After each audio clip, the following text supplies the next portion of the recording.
Bonjour à tous, bonjour à toutes.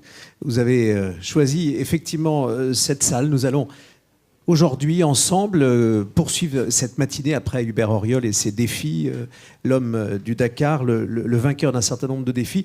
Nous allons entrer dans un autre univers, là aussi avec d'autres défis. Je vous demande d'accueillir, merci de l'applaudir, Bruno Jarosson. Bruno est un homme multiple, comme vous allez le voir. Il est l'auteur de ce livre, Les Secrets du Temps, l'un de ses derniers ouvrages, 25 livres en tout. Il s'adonne aussi aujourd'hui à une autre passion, mais qui intéresse l'entreprise, comme vous allez le voir, qui est le théâtre. On finira d'ailleurs par une surprise qu'il nous réserve autour du théâtre. Maître de conférences, écrivain, conseiller pour les entreprises. Il est également enseignant, entre autres, à Supélec et à la Sorbonne. Avant d'évoquer les secrets du temps, nous allons ensemble planter le décor, qui est celui du thème autour duquel vous allez effectivement nous raconter votre vision de la transmission, votre vision du savoir, votre vision de l'utilisation des technologies d'aujourd'hui pour mieux apprendre. Alors, je le lis tel qu'il est écrit, et évidemment, il y a une forme de provocation, mais j'ai bien compris, hein, Bruno, que vous aimiez ça aussi, la provocation. D'ailleurs, il me semble avoir lu dans votre bibliographie ces 25 ouvrages. Il y en a un qui est, au fond, en quelque sorte, une sorte de bréviaire pour inciter vos lecteurs à désobéir un peu. Je ne me trompe pas, c'est ça ? Oui, il s'intitule « Conseil d'indiscipline ». Voilà. Alors, ce qui n'est pas très facile quand je suis convoqué par les profs de mes enfants et qui chahutent. Forcément, et ils ont dû lire le livre. La transmission et l'utilisation du savoir, une activité ancienne, percutée, c'est le terme, par la technique moderne. On vous écoute et ensuite, on va discuter ensemble. Beaucoup de questions, évidemment, quelques questions que j'ai préparées, et vous le savez, pour vous, et je me tournerai ensuite vers vous. Bon, vous me relancerez quand même quand je serai trop, bien sûr. trop mauvais. Bon, Jamais. Le premier point qui m'a frappé, c'est que la part de la valeur dans l'économie liée à l'information n'a cessé d'augmenter depuis 2 siècles, mais encore plus depuis une vingtaine d'années. Donc il semble que ce qui a de la valeur, c'est l'information. Et pourtant, en termes monétaires, il y a de plus en plus d'informations qui n'ont pas de valeur. Alors ça ne veut pas dire qu'elle n'a pas de valeur pour nous, qu'elle ne nous intéresse pas, mais elle n'a pas de valeur, ou de moins en moins de valeur monétaire. Pourquoi ? Parce qu'il y a un vieux théorème d'économie qui dit que la valeur monétaire que nous attribuons à quelque chose n'est pas liée à l'utilité. Par exemple, nous sommes tous en train de respirer, ce qui veut dire que l'oxygène qu'il y a dans cette pièce nous est très utile. Parce que s'il n'y en a plus, dans 3 minutes, on est mort. Et pourtant, nous ne le payons pas. Parce qu'il n'y a pas d'élément de rareté. Alors, l'économie, comment elle se raccroche à ça ? C'est de dire, en fait, ce qui fait la valeur, c'est le coût marginal. C'est-à-dire le coût de la dernière unité produite. Et il y a un exemple célèbre là-dessus, qui est qu'aujourd'hui, la viande de poulet au kilo vaut moins cher que la viande de lapin, alors qu'au XIXe siècle, c'était l'inverse. C'est pas parce que les hommes aiment plus ou moins le lapin ou le poulet. C'est parce qu'on a industrialisé l'élevage du poulet et pas celui du lapin. Donc c'est ça qui a fait baisser le prix. Donc la valeur est très liée au coût de production. Il se trouve sur l'information, on avait lié la valeur au support matériel. C'est-à-dire qu'on ne vous vendait pas une musique, on vous vendait un disque. On ne vous vendait pas les idées d'un philosophe, on vous vendait des pages d'un livre.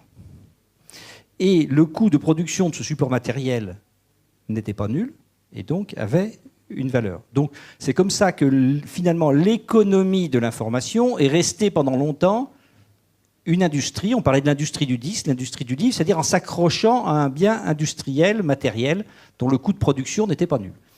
Et puis voilà, Tipa, qu'aujourd'hui, on sait transmettre l'information sans coût, on sait la dupliquer sans coût, ce qui veut dire que le coût marginal est nul. Ce qui veut dire que la valeur monétaire de l'information tend vers zéro. Et pourtant, c'est quelque chose qui est de plus en plus important et utile dans d'une part la performance des organisations, puisqu'on est dans une économie du savoir, donc il faut bien se relier au savoir, première remarque, et deuxièmement, notre vie est beaucoup une consommation d'informations. Nous passons du temps à prendre connaissance de documents sur des écrans ou à lire, à écouter de la musique, à écouter de la radio, de la télévision, etc. Toutes choses que nous consommons, auxquelles nous consacrons du temps, donc qui nous apportent de la valeur, mais que nous ne payons pas. Hein, la télévision grecque, elle s'est arrêtée. Oui, mais... Et les chorales, oui. C'est le service public. Oui, mais personne ne la payait. Le problème, c'est qu'on la consommait, mais personne ne la payait. Bon. Donc, on est dans un étrange paradoxe. Je note, par exemple, Wikipédia, c'est quand même une encyclopédie performante qui ne nous coûte rien. Et je note d'ailleurs que pendant 10 ans, j'ai entendu des gens qui m'ont expliqué que ça ne pouvait pas marcher. Et ça ne pouvait pas marcher puisqu'il n'y avait pas de valeur monétaire, donc on ne rémunérait pas les auteurs, donc ça ne marcherait jamais. Alors, sauf que ça marche. Diderot et d'Alembert seraient ravis, les encyclopédistes, nos chers encyclopédistes, ravis de voir cette diffusion de savoir, sauf que tout de même, Bruno, tout n'est pas forcément vrai, tout n'est pas forcément juste. Il y a une valeur du savoir. Oui, alors il y a un théorème qui dit que sur Internet, 90% de tout est nul. Oui, mais ce qui veut dire que 10% n'est pas nul. Ce qui constitue une valeur considérable. C'est une phrase que vous citez, hein, c'est oui, une phrase un constat qui a été fait. Oui, vous vous rendez compte, il y a quand même 2 milliards de personnes, ou 2,5 milliards qui contribuent à mettre de l'information sur Internet. Même si 90% de ce qui est mis est nul, hein, je vois les vidéos que mes enfants mettent sur YouTube, c'est nul, oui, d'accord. Mais il n'en demeure pas moins qu'il y a quand même beaucoup de choses précieuses. Alors, bon, tout ceci n'est rien si ce n'était percuté par un deuxième phénomène, c'est qu'il est apparu un 6e continent qui s'appelle Internet, et en particulier les réseaux sociaux. Les moins de 25 ans ne vivent pas dans un des 5 continents. Ils vivent dans un 6e continent. Et ce 6e continent a un fonctionnement très étrange. Pourquoi ? Parce qu'il a une propriété topologique. Alors moi, j'avais appris ça quand j'étais en maths sup il y a 30 et quelques années. C'est qu'il est partout dense dans les autres. C'est-à-dire qu'il a des poids d'accès partout. Donc il est négation de la notion de lieu. Il est négation de la notion de lieu. Et la distance, d'ailleurs, franchir la distance, c'est quelque chose qui coûte. Donc son mode de fonctionnement est tout à fait étrange. L'autre jour, situation que vous avez peut-être vécue, donc mon fils a ses 13 ans, je lui dis pour ton anniversaire, qu'est-ce que tu veux qu'on fasse ? Il dit, tu m'emmènes au restaurant dîner place du Tertre. Je me dis, putain, bien, culture, etc. Et pendant tout le dîner, il était sur son machine à texto pour textoter avec ses copains. Alors évidemment, moi, je suis complètement percuté, en disant, mais si c'est pour envoyer des textos, pourquoi tu viens place du Tertre ? Tu l'aurais fait aussi bien chez toi. C'est le non-sens absolu. Et là, il me regarde consterné, en se disant, mais putain, mais je savais que mon père était un vieux con, mais je n'avais pas compris que c'était à ce point, quoi. Vous voyez, on n'est plus du tout dans le même monde. Alors, ce monde, du coup, où la valeur a beaucoup de valeur pour moi, mais elle ne coûte rien, et où il n'y a plus de lieu, c'est un monde magique. Et par rapport à ce monde magique, évidemment, de temps en temps, il y a des bugs dans le monde magique. Vous avez les natifs et les immigrés. Hein, je vous ai dit, il y a un nouveau continent. Et c'est très clair, les gens nés avant 1985 sont des immigrés. C'est-à-dire qu'ils n'ont pas grandi dans ce continent-là. Et ils l'abordent à l'âge adulte. Les gens nés après 1985 sont des natifs. Donc pour eux, ils n'en voient aucune étrangeté et ils s'y promènent à l'aise. Bon, alors les immigrés, vous remarquerez, donc ils ont toutes les postures d'immigrés. Alors d'abord, il y a quelque chose de désagréable quand vous êtes immigré, si vous voulez, c'est que vous ne comprenez pas bien la langue et les natifs la parlent mieux que vous. Donc vous êtes un peu empoté et un peu banlieusard. Donc déjà, il y a un aspect désagréable, c'est que quand vous avez 50 ans et que vos gamins qui en ont 20 sont plus performants que vous, c'est désagréable. C'est la première génération à vivre ça. Et donc, vous avez... donc là, vous faites l'expérience, hein, vous prenez quelques quadragénaires, et puis vous entrelardez ça avec 2-3 quinquagénaires, et vous lancez le sujet Facebook. C'est ce que vous appelez, Bruno, le temps insensé, entre autres. On est dans cette espèce de continent où se trouve le temps insensé. Oui. J'ai lu ça. Voilà, il y a un temps insensé. Alors, avant le temps insensé, je voudrais quand même insister sur un autre point de cette magie. C'est que dans ce continent-là, l'appropriation des causalités n'est plus le mode pertinent d'action. Alors, je veux dire quoi? C'est tout bête. Quand votre voiture est en panne, vous l'amenez chez le garagiste, et le garagiste va chercher la cause de la panne. Et chercher la cause de la panne, c'est de chercher la pièce qui dysfonctionne. Quand il a identifié la cause, il change la pièce, il voit votre voiture, ça marche. Donc, vous voyez que résoudre le problème en recherchant la cause, c'est la bonne méthode, et nous avons été formés à cela. Quand votre ordinateur est en panne, donc l'ordinateur bug, je suis à côté de mon fils qui a 20 ans, j'en ai 57, qu'est-ce que je fais? Je fais ce à quoi je suis formé, c'est-à-dire je m'arrête et je cherche à comprendre ce qui bug. Là, mon fils se met à pianoter à toute vitesse. Et je lui dis, non mais arrête de pianoter parce que si tu pianotes, tu vas tout changer la configuration, donc on ne pourra pas comprendre ce qui s'est passé. Et là encore, il me regarde désespéré. Parce que, évidemment, quand un ordinateur bug, le problème n'est pas de chercher la cause. Le problème, c'est d'essayer des choses pour qu'il reparte. Hein, vous savez, l'histoire des deux ingénieurs qui sont dans une voiture, la voiture tombe en panne, et l'ingénieur mécanicien dit, à mon avis, c'est l'arbre à cam. Enfin, l'ingénieur chimiste dit, à mon avis, c'est la boîte de vitesse, etc., etc. Et l'ingénieur informaticien dit, ce que je vous propose, c'est de descendre de la voiture et de remonter. C'est-à-dire, on s'en fout de savoir ce qui bug. Oui. Bruno, dans votre schéma, là, je regarde ce que vous nous montrez, dans cette analyse que vous nous offrez ce matin. Oui, ça va un peu vite, là. On va revenir. Il est heureux, le geek, dans sa vie sexuelle? C'est l'épanouissement complet? Pas vraiment. Hein. Si. Écoutez, c'est difficile de faire des généralités. Est-ce qu'ils sont heureux? Bon, moi, j'annonce la couleur. J'ai des enfants qui ont une vingtaine d'années. Je suis assez proche de cette génération et je la trouve formidable et je l'adore. Bon. Je trouve qu'ils sont plutôt mieux que la génération à laquelle j'appartiens au bébage et je les trouve bien et heureux. Mais on peut donner votre âge, 57 57, j'ai dit oui. Je l'ai dit tout à l'heure. Voilà, donc je n'ai pas un regard négatif. Est-ce qu'ils sont heureux, est-ce qu'ils sont malheureux? Après, tout ça, c'est des généralités. Je pense que dans toutes les générations, il y a des gens qui sont plus ou moins heureux et ce n'est pas forcément facile d'avoir 20 ans. Ce matin, Bruno, ce que vous nous racontez ce matin, si on vous suit, et on vous suit dans votre raisonnement, c'est une révolution. Cette technique qui arrive, le terme était clair, qui percute. Donc le monde ancien est percuté par cette technologie moderne. C'est un peu, à vous entendre et quand on suit votre analyse, une sorte de querelle à nouveau, la querelle des anciens et des modernes. En tout cas, c'est une révolution à la mesure de l'imprimerie. L'imprimerie, elle a autonomisé le monde du savoir. Jusqu'à l'invention de l'imprimerie, je dirais les gens qui lisaient, qui savaient, qui avaient accès aux textes de Platon, etc., c'était quelques personnes mal reliées, quoi. Ce monde-là n'était pas autonome. Et puis, le monde du savoir s'est autonomisé grâce à l'imprimerie. Donc, des gens qui n'ont vécu que de ça, qui ont utilisé le savoir pour changer le monde, etc. Bon. D'où la Renaissance, le développement économique.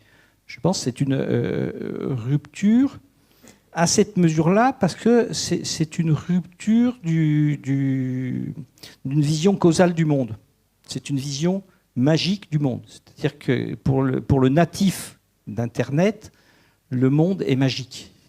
On ne va pas le résoudre par les causalités. On va essayer. L'autre jour, mon fils aîné, qui est entrepreneur et qui a 22 ans, m'a dit une phrase. Je suis consultant en stratégie, mais je n'avais jamais pensé à ça, et pourtant c'est évident. Il m'a dit, si ton produit marche quand tu le sors, c'est que tu l'as lancé trop tard.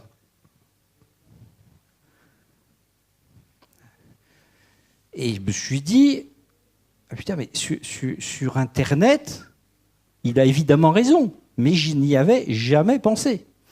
Et autre exemple, un matin, mes textes se mettent avec des idéogrammes chinois ou japonais. Je cherche une demi-heure pourquoi, etc. Et comme je n'y arrive pas, j'appelle au fils, je lui dis qu'est-ce que je fais? Il me dit va sur un forum et pose la question, tu auras la réponse en 10 secondes. Et là, je me suis dit, putain, j'aurais pu rester 1000 ans devant mon ordinateur, j'aurais jamais pensé à ça. C'est-à-dire non pas chercher la cause et résoudre le problème, mais chercher l'endroit où est la solution. C'est quand même un réflexe d'esprit assez simple et assez banal. Le natif et l'immigré, ils se parlent? Ah bah, dans ma famille, en tout cas, ils se parlent bien. Mais ramenons ça à votre analyse et à ce monde qui est celui du monde de l'entreprise, celui du monde, évidemment, aujourd'hui, de la transmission, de la compétence, ils ont des experts. Je pense qu'ils ont tout intérêt à se parler parce qu'ils ont beaucoup à apprendre les uns des autres. Et je ne vois pas pourquoi ils ne se parleraient pas fondamentalement. Mais après, c'est vrai qu'on peut avoir des postures plus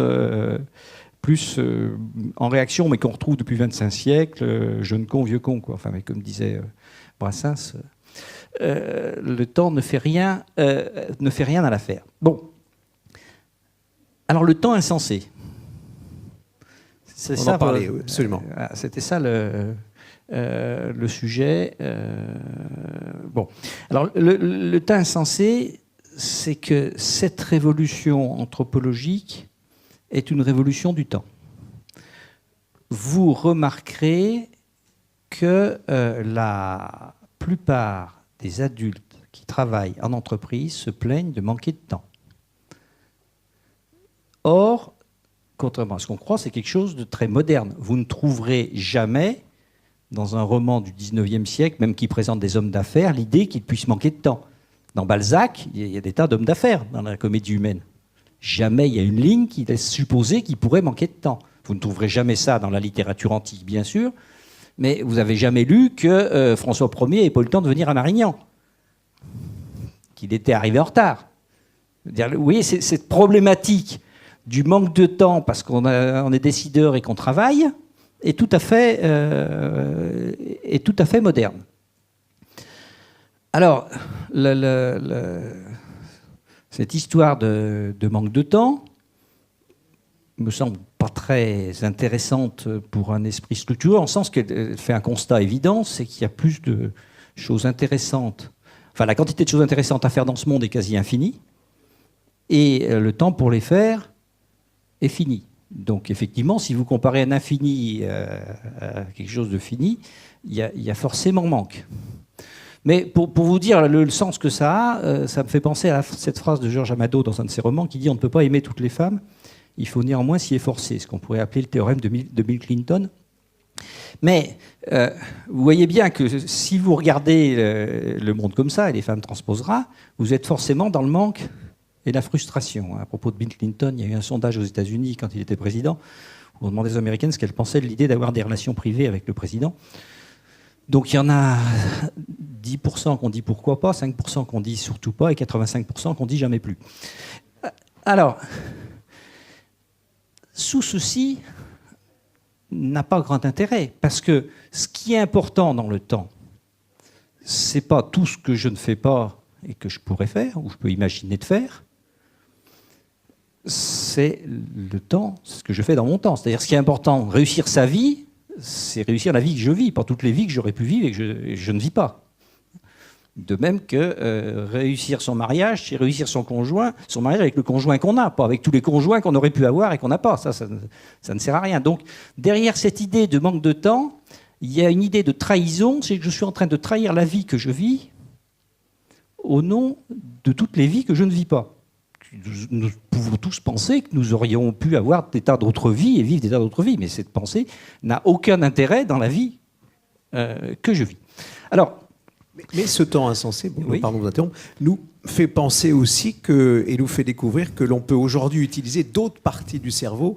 Prenez l'exemple tout à l'heure de votre fils dans ce moment agréable au restaurant. Moment agréable, hein, j'insiste là-dessus, mais il vous écoute en même temps qu'il va envoyer des textos. Il va recevoir un SMS en même temps qu'il va répondre à une question. Voilà. C'est aussi une autre orientation de la société du savoir. Voilà, alors là, ceci me suscite une vraie question ou une vraie inquiétude. C'est que ce qui donne du contenu et du sens à notre temps, c'est fondamentalement notre rapport à l'information. Et là, on a ouvert les vannes. C'est-à-dire que nous sommes percutés par 100 fois, 1000 fois plus d'informations que les générations qui nous ont précédés. Finalement, on a le monde entier, la création de l'histoire du monde au bout de notre clavier. Tous les films, tous les livres, on peut joindre tout le monde, etc. Bon.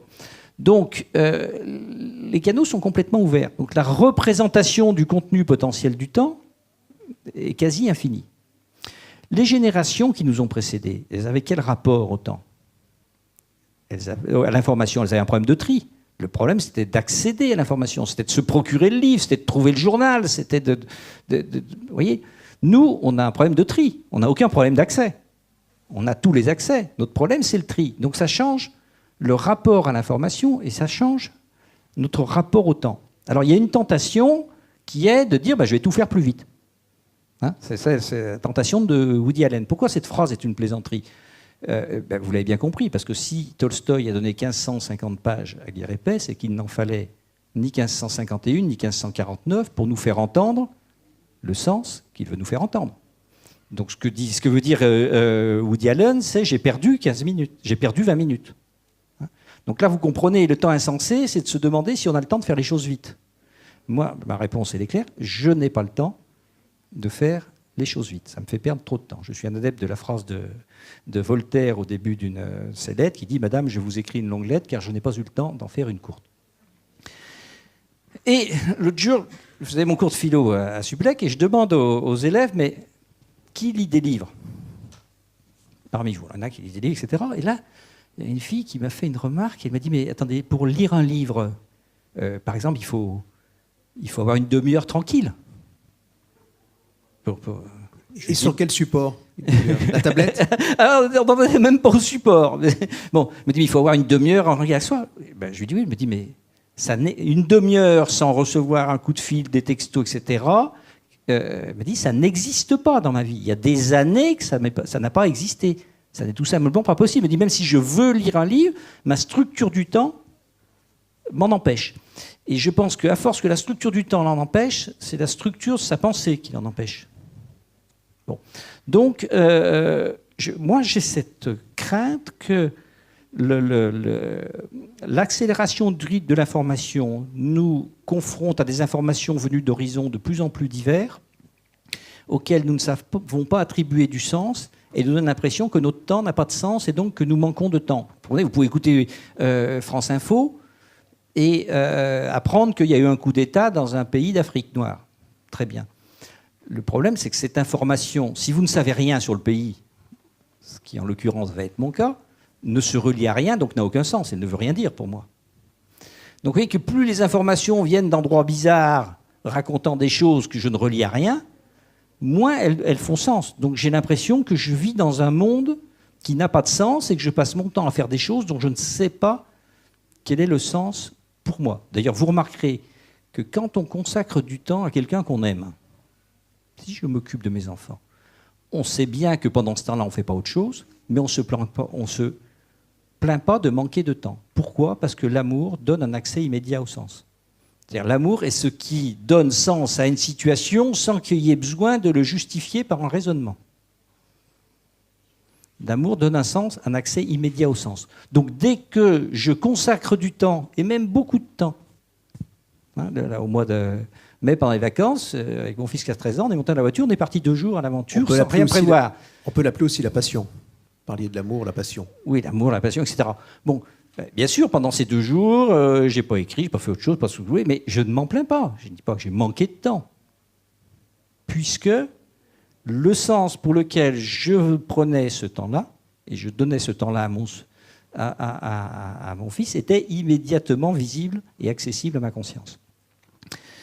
Donc j'ai crainte, effectivement, que le péché mignon du natif, d'Internet, soit de vivre dans un temps insensé. Et j'ai même crainte que ce péché mignon, il le transmette à la génération du dessus. Vous n'êtes pas contaminé, vous, puisque dans le sujet de votre livre, en un mot, puisque vous ouvrez cette parenthèse, il faut il faut aller un peu plus loin. Dites-nous Oui. un peu ce qui vous a incité à l'écrire, ce livre. Parce que vous êtes l'homme, justement, qui va contre cette tendance-là. Cette tendance qui consiste à se précipiter vers le savoir, à tout emmagasiner trop vite.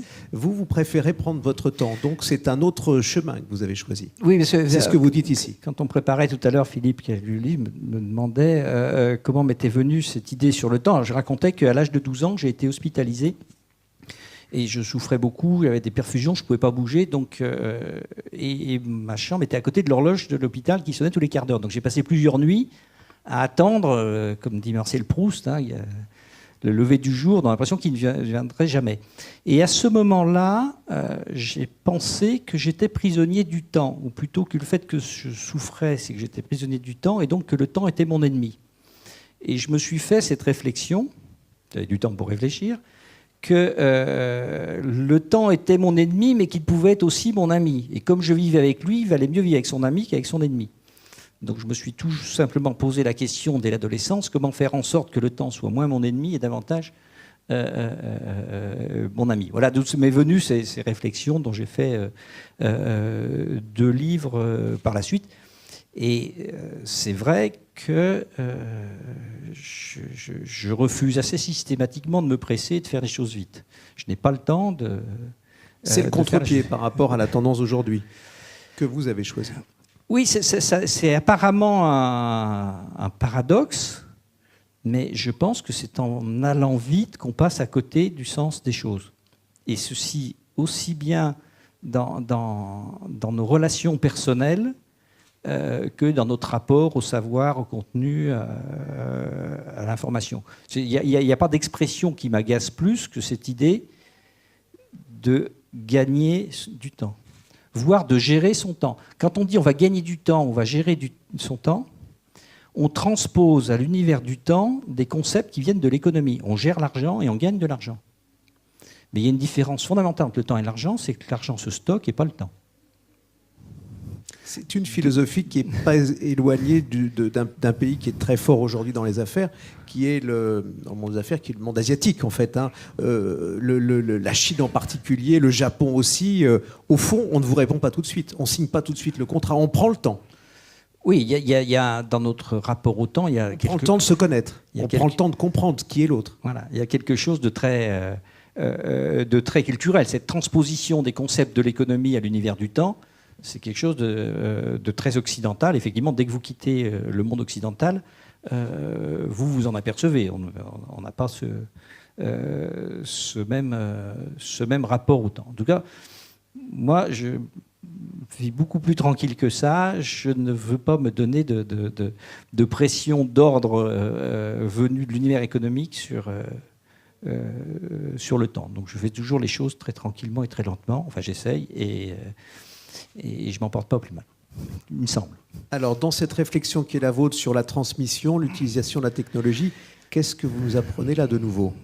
Alors, il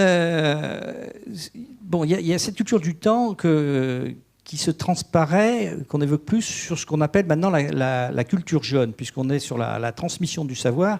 Il faut avoir quelques notions sur la culture jeune. Alors, j'ai essayé de caractériser.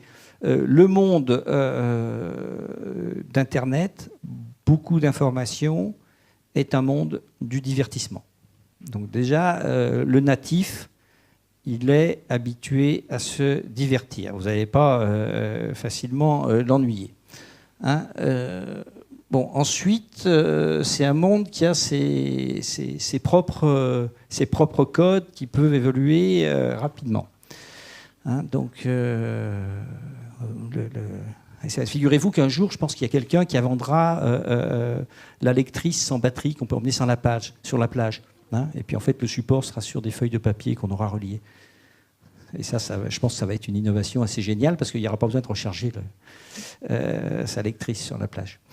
Voilà. Idée du divertissement, donc du carnaval permanent, je passe. Le carnaval permanent débouchant effectivement sur un monde imprévisible et qui ne ménage pas les surprises. Je vous rappelle que le 13 mai 2011, l'élection présidentielle était faite, Dominique Strauss-Kahn était élu. et que le 15 mai 2011, il était sûr à 100% qu'il ne serait jamais président de la République. Je passe sur les dessins. La plus grave maladie du cerveau, c'est de réfléchir. Et puis, autre point, la recherche d'expériences extrêmes, puisque, au fond, on peut multiplier les expériences. Donc, on est face à un monde où des gens, quand on veut transmettre du savoir, qui sont dans ce monde-là. Donc moi, quand je commence mon cours de philo dans mon école d'ingénieur, je dis aux élèves, bon, ouais, je vais vous parler 3 heures.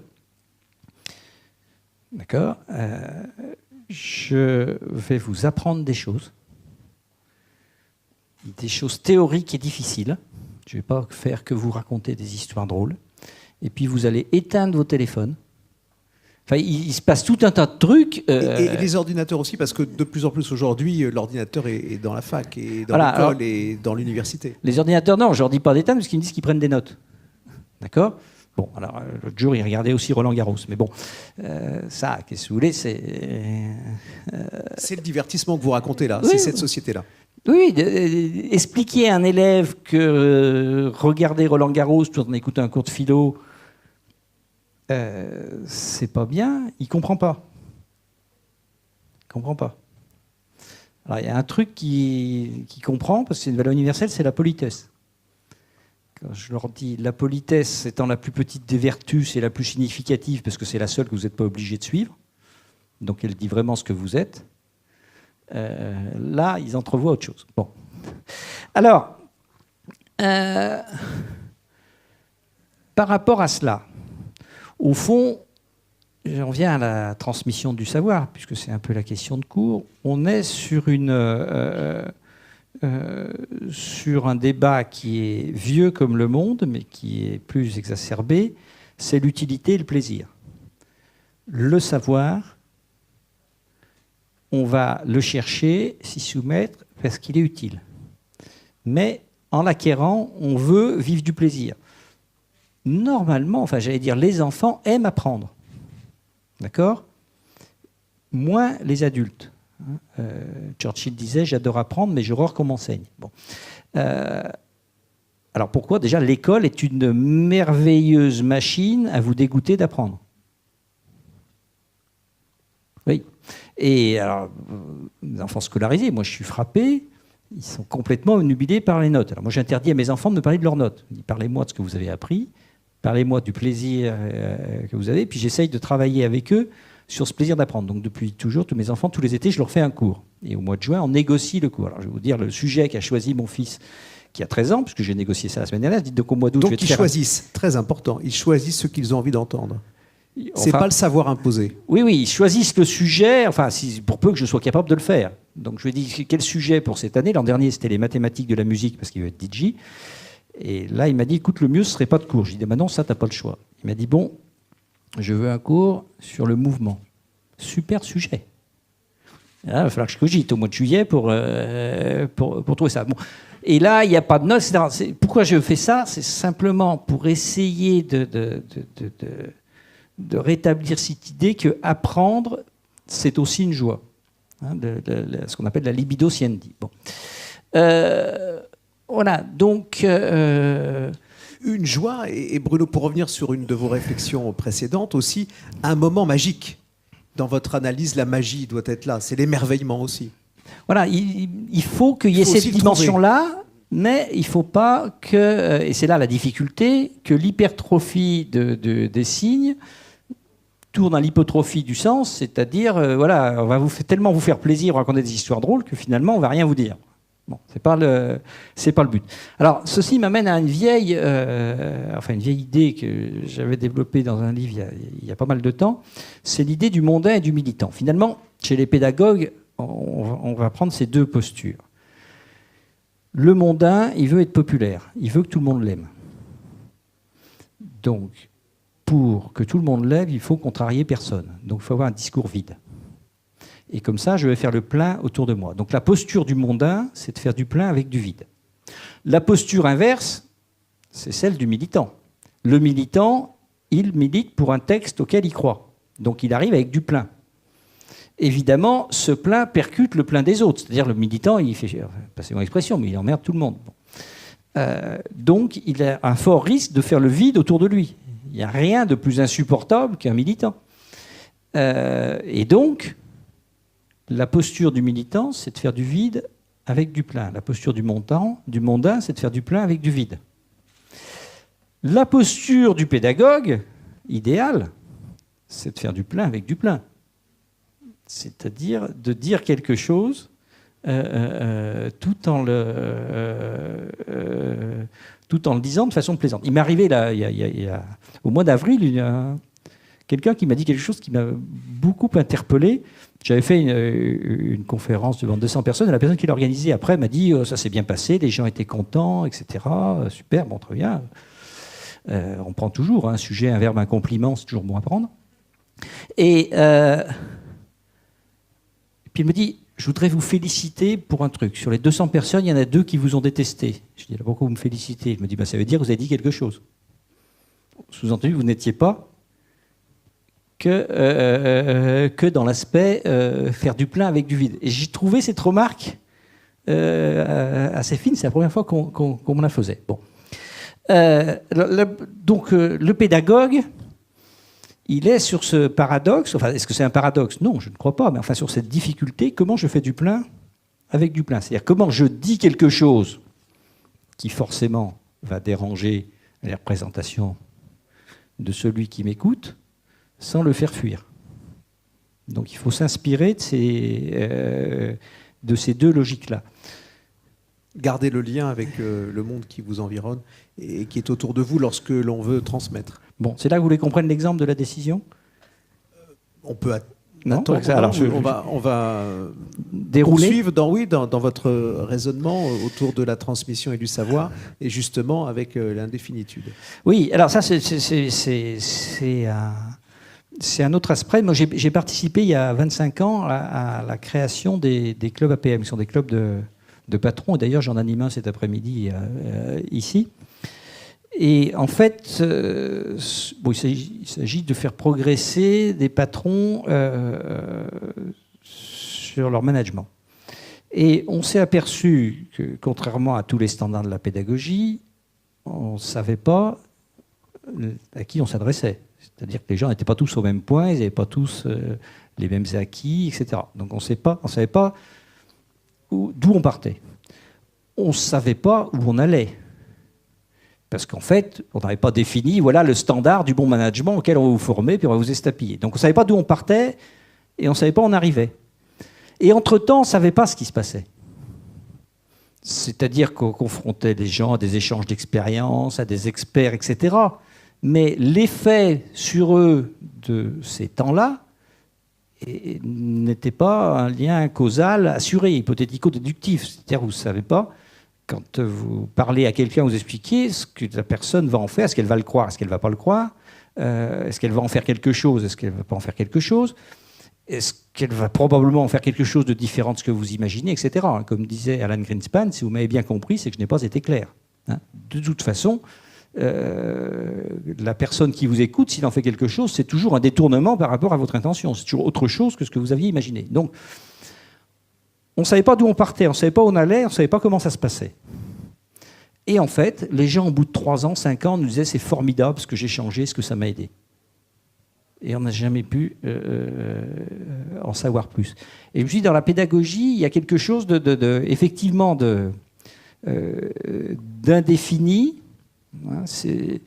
Vous ne savez pas exactement que les gens, comment ils vont accueillir ce qu'on leur apporte. Parce qu'ils vont l'accueillir, ils vont le reconstruire avec leur présentation. Vous ne savez pas le lien causal entre ce que vous faites en termes de pédagogie et la façon dont c'est reçu et utilisé. Et vous ne savez pas forcément le but que vous voulez atteindre. Et ça vaut mieux d'ailleurs parce que ce n'est pas celui-là que vous atteindrez, c'est un autre. Donc c'est quand même assez indéfini. Pour ceux qui ont été confrontés à l'éducation d'enfants, il y a quelque chose de cet ordre-là. On se dit tous, mais voilà, un jour, il y a notre père, notre mère ou un prof nous a dit une phrase qui a complètement changé Mais évidemment, la personne qui l'a dit au moment où il l'a dit ne se rendait pas compte que ça aurait un impact et que ça vivrait, etc. Donc, on n'est pas dans un schéma très, me semble-t-il, très déterministe. Alors, ce que l'on sait, en tout cas, et mon ami Steve Field, qui est au fond de la salle, va accueillir ça avec comme un chausson aux pommes dans son estomac, c'est qu'il faut varier les médias. Pourquoi ? Parce que effectivement, ce qui est... Pardon Bruno, oui. Là vous parlez des supports, les supports de transmission du savoir. Oui. D'accord.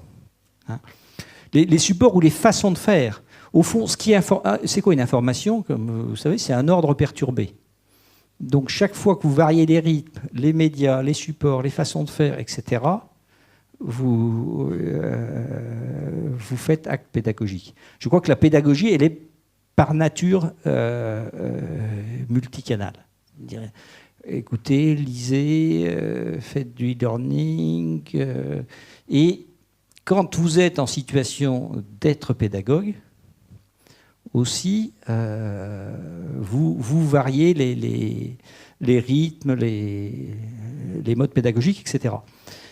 De ce point de vue-là, la technologie est une formidable bonne nouvelle, parce qu'elle donne beaucoup plus de liberté dans la variation des supports et des canaux.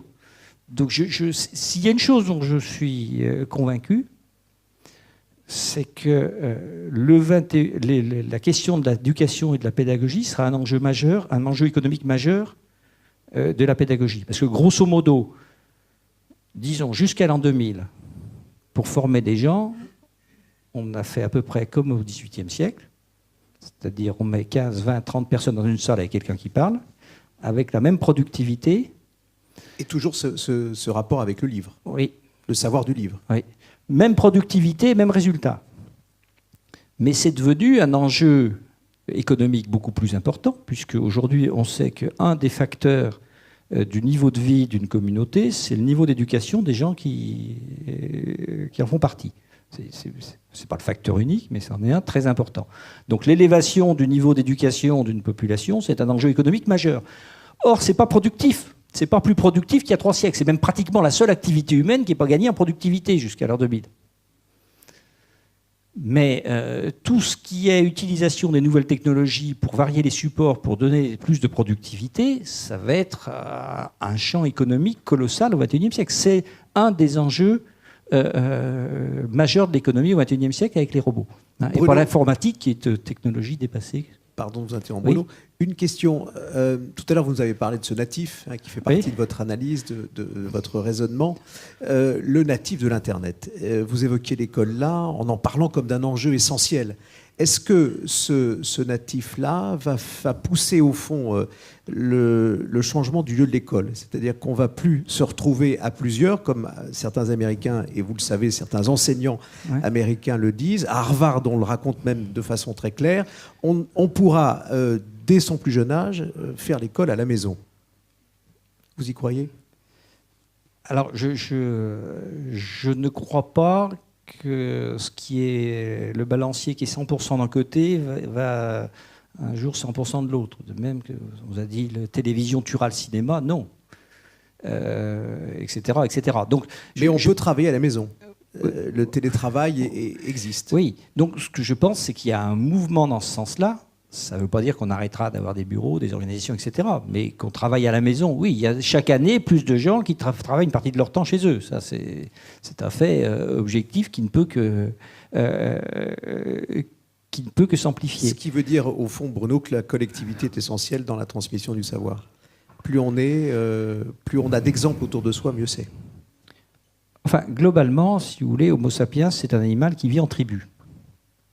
Dans l'environnement ancestral, c'était des tribus. L'homme isolé, il vivait mal. Alors, la vie urbaine qui nous fait vivre dans des cellules familiales n'est pas constituée de tribus. Mais vous remarquerez que les urbains, dès que les hommes sont sortis du village pour vivre dans des villes, la première chose qu'ils ont fait, c'est de reconstituer des tribus.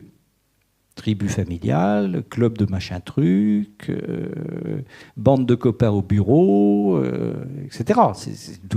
Nous sommes tous affiliés à 2, 3 tribus. D'accord ? Donc nous avons reconstitué ce fonctionnement en tribu. Donc effectivement, si les gens travaillent beaucoup chez eux, ils vont trouver des modes de reconstitution de ce lien tribal qui est essentiel, l'échange d'expérience d'ailleurs, qui est essentiel dans la voilà. On voit justement avec cette image. On échange là. Oui. Voilà, donc effectivement, l'autre aspect, si vous voulez, qui est vieux comme le monde, mais qui va se passer de façon nouvelle, c'est que l'acquisition de savoir se fait au croisement de l'expertise et de l'expérience. Alors ça, c'est des vrais... c'est des choses... Est-ce qu'on apprend en recevant de l'expertise? Bon. Qui a appris à faire du vélo en regardant le Tour de France à la télévision? Personne. Bien sûr. Donc, on apprend aussi en expérimentant et en échangeant les expériences. Mais la question c'est pas l'un ou l'autre, c'est l'un à propos de l'autre. C'est-à-dire que chaque fois que je reçois de l'expertise, en fait, cela me parle dans la mesure où je le relie à mon expérience. C'est-à-dire c'est une relecture de mon expérience. Ce que l'on me dit, qu'est-ce que ça veut dire par rapport à mon vécu? Et chaque fois que je vis des expériences qui m'étonnent, me percutent, me surprennent, etc., je me dis en quoi ça modifie mon savoir, mon intuition, mon expertise, etc. Donc en fait, le croisement expertise-expérience, sa force, c'est pas de le faire l'un à côté de l'autre, c'est de le faire l'un à propos de l'autre, me semble-t-il. Voilà, c'était à peu près le champ... Alors, les éléments que vous vouliez aujourd'hui nous transmettre autour du savoir à partir et de la transmission dans ce monde technologique qui évolue autour des secrets du temps, qui est votre livre. Oui, justement. Alors, on va...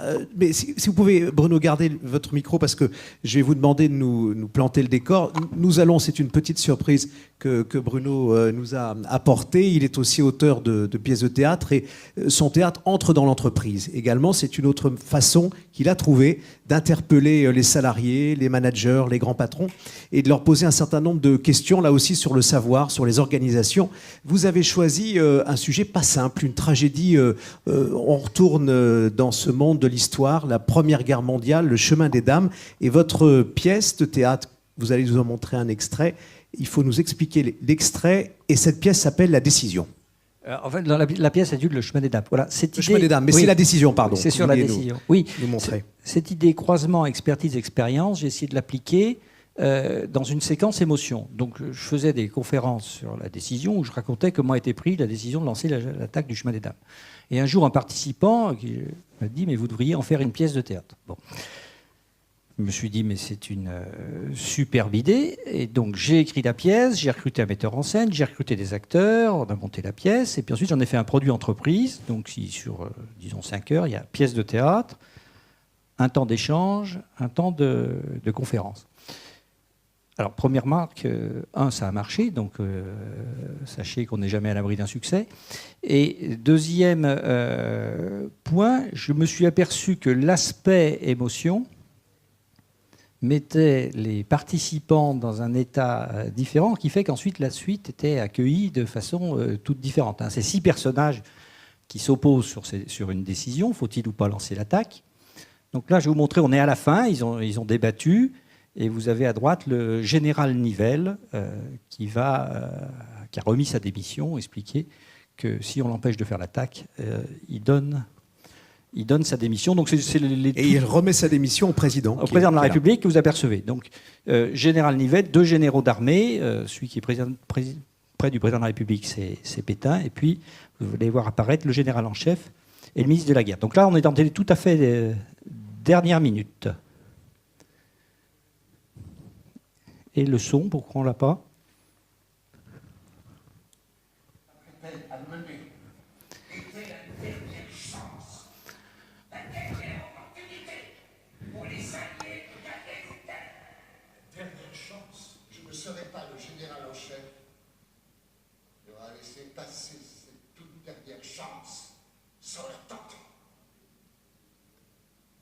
Responsabilité-là ne saurait être la mienne face à la France.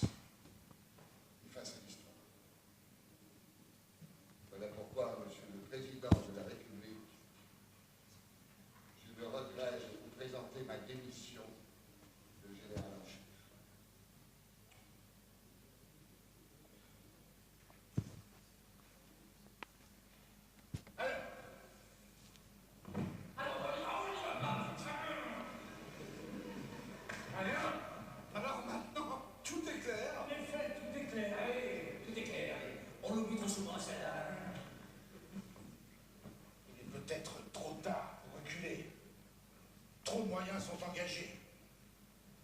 Que diraient nos alliés? Primo. Pour prendre une décision, il faut toujours être un nombre impair. Et jamais plus de 2.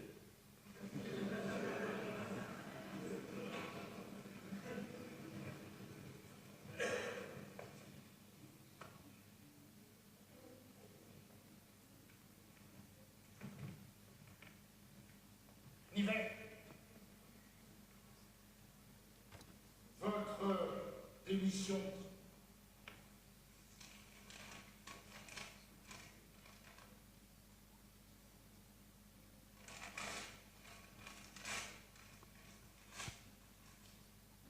est refusée. L'offensive aura lieu. C'est pas vrai de refuser cette mission. Et pourquoi Bouribeau? Je suis président du Conseil, vous-même.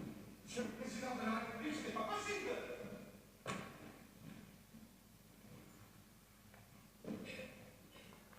Vous la connaissez par cœur, François Bruno, pardon. Vous la connaissez par cœur? Oui. Alors, juste un mot sur la fin, sur la conclusion. Vous concluez comment? Vous ouvrez après le débat avec les managers qui sont là, les salariés? Oui, c'est-à-dire que la pièce illustre tous les points qu'ensuite on va amener dans la conférence. Mais ce qui est intéressant, c'est qu'entre les deux, il y a des ateliers en sous-groupe et que là, les personnes sortent beaucoup d'éléments et d'idées et de choses que je ne savais pas avoir mises dans la pièce. Comme disait Gide, ce qui m'intéresse dans mes livres, c'est pas ce que j'y ai mis, c'est ce que les autres y voient et que je ne savais pas y avoir mis. Ce qu'ils ressentent, ce qu'ils pensent. Justement, on va finir, Bruno, en se tournant vers vous. Peut-être à votre tour des questions. Est-ce que certains veulent? Le micro est là. Je viens vers vous, vers ceux qui ont... Bonjour monsieur, je vous laisse vous présenter et on vous écoute. Merci, bonjour, merci pour cette présentation, Nicolas Levaux, Arnava. Je vous ai écouté avec attention et se pose la question, évidemment, cette nouvelle génération, c'est la jouissance, c'est l'accès au savoir immédiat, sans effort. Et finalement, la formation, quel rôle elle a dans ce contexte-là?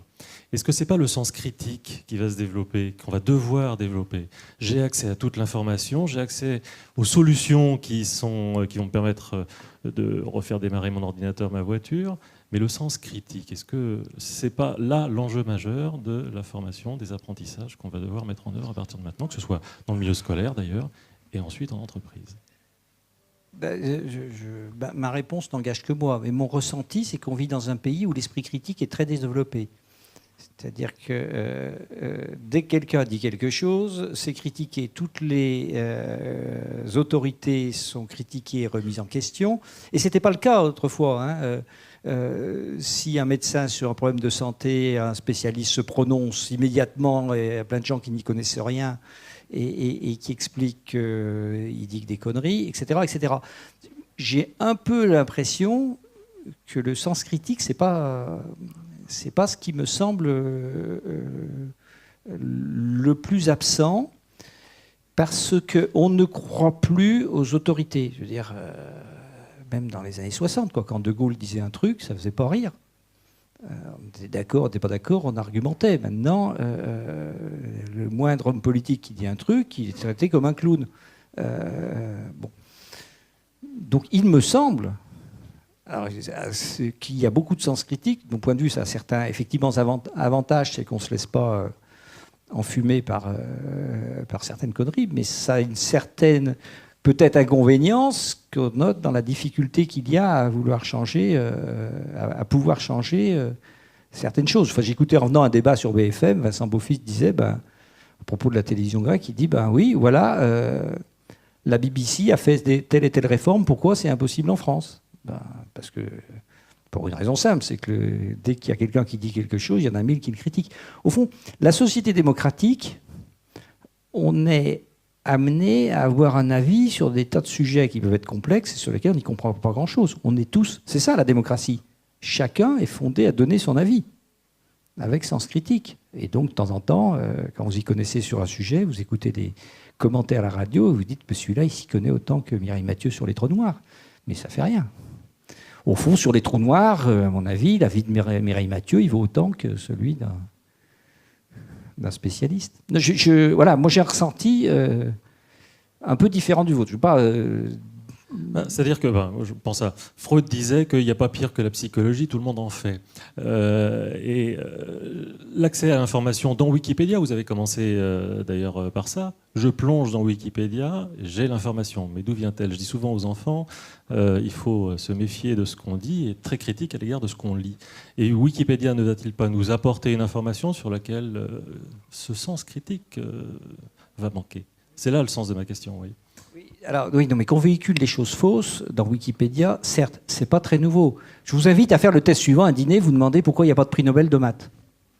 Et vous aurez toujours quelqu'un qui vous répondra parce que la femme de Nobel avait pour amant un mathématicien. Ça fait un siècle qu'on répète ça, sauf que Nobel n'a jamais été marié. Mais c'est pas grave. On peut quand même le répéter. On a tous eu dans notre cours de physique l'expérience de Galilée lançant deux boules de la tour de Pise et elles arrivent en même temps, une en métal, une en bois. Sauf que Galilée n'a jamais fait cette expérience. Mais c'est dans tous les livres de physique. Et depuis toujours. D'accord ? Et non seulement il ne l'a jamais fait, mais heureusement, parce que s'il l'avait fait, elle ne marche pas. Les deux boules arrivent avec 3 mètres d'écart. Bon, etc., etc. Donc, si vous voulez, le fait qu'on véhicule d'autant plus des informations qu'elles sont fausses. L'autre jour, j'ai fait une conférence sur l'affaire Galilée. On peut faire l'expérience. Galilée était au cachot, Galilée a été brûlé. Enfin, tout ça, c'est faux. Il y a même des gens qui vous expliqueront que Galilée a été poursuivi par l'Église alors que c'est son évêque qui l'a... Vous voyez, je veux dire, qu'on raconte des histoires fausses dans les encyclopédies, dans nos bouquins scolaires, etc. Oui, certes. Parce que quand je connais un sujet et que je lis un article, je trouve une connerie toutes les 10 lignes. Mais ça, c'est pas très nouveau. Et je suis pas sûr qu'il y ait plus de conneries dans Wikipédia qu'ailleurs parce qu'elles sont corrigées plus vite. Merci Bruno Jarosson. Y a-t-il encore une autre question? Oui. Bonjour madame. On vous laisse vous présenter. Sophie Jalbert, Generali, direction de l'information. J'ai une question sur quel est l'impact de toutes ces évolutions, de ce rapport au temps, de ce croisement entre expertise et expérience sur les formateurs.